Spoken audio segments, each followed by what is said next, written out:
Kamusta ka today? Good afternoon. May hapon, everyone. I'm okay. As you can see, the weather's getting better.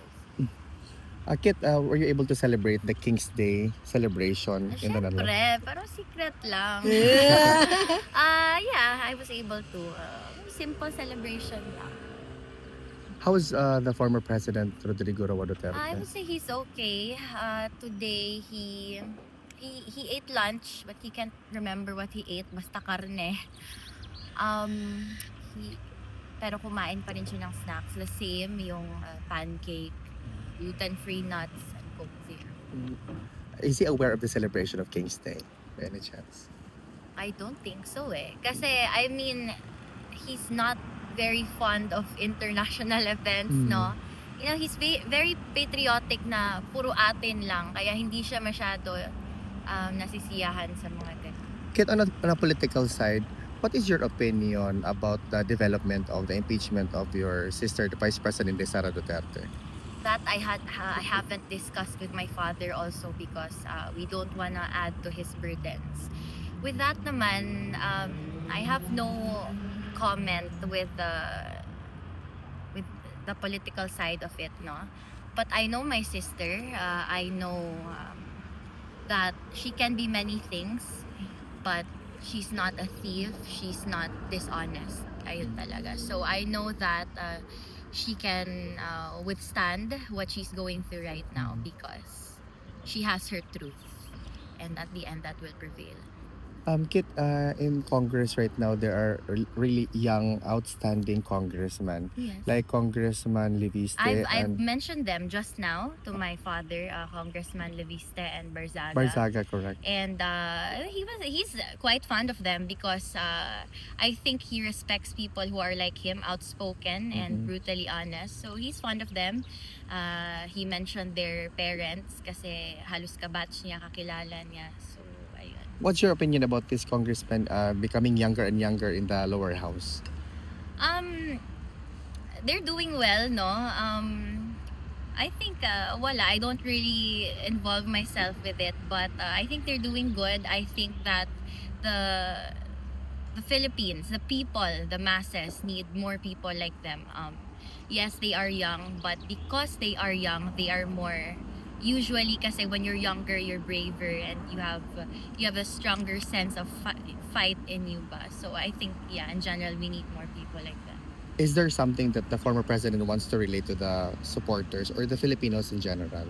He asked again kung ilan kayo. Sabi ko, Papa, hindi ako calculator. Hindi ko mabilang yan araw-araw. But I did inform him that some supporters from the States were here yesterday, if I'm correct, Lindy Baksa, I saw from your post. Although hindi ko na-mention yung taga-Ireland kasi ngayon ko lang nalaman. But I said na there are a lot of supporters from all over the world coming to visit you here, and ayun, they're waiting outside. Will you be staying here longer with us?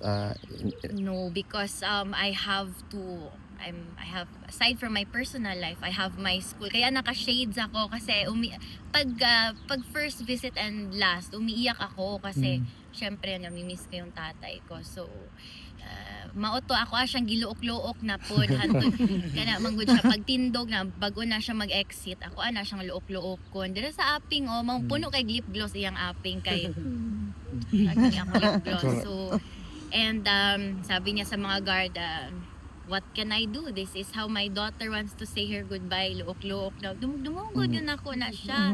Antod na siya maana na siya matumba.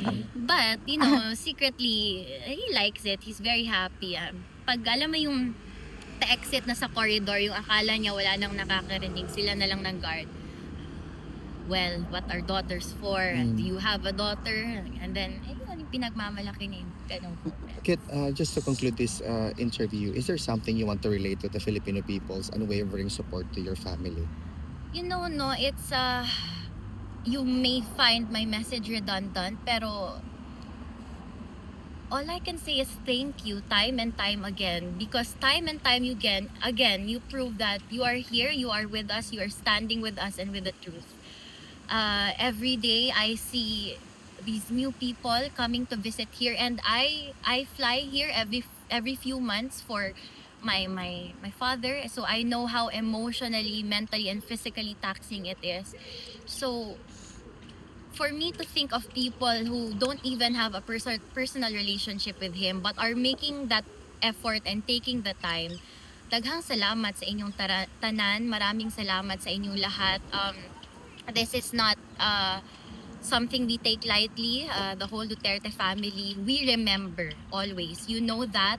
And like I said before, hindi lang kami lumalabas tuwing election. We are always here. Well, at least I mean, me and my own ways. But maraming salamat sa inyong lahat, and every one of you here, daghang salamat sa inyong tanan. To everyone that I will not be able to meet in person, I want to extend my deepest gratitude and appreciation for you anyway. And of course, PRRD also. So, next time, sana may head count kayo. Mag-head count na kayo bago ako pumasok kasi hindi ko yan kaya para masabihan natin siya. Kit, on behalf of the Filipino community in The Hague, good luck to your endeavors, personal or academic. We will see you again very, very soon. Mabuhay ka, Kit. Ito, akuan, pang tabo ng mata. Second hand lang to, pero maganda to. Thank you, Kit. Mabuhay. Thank you.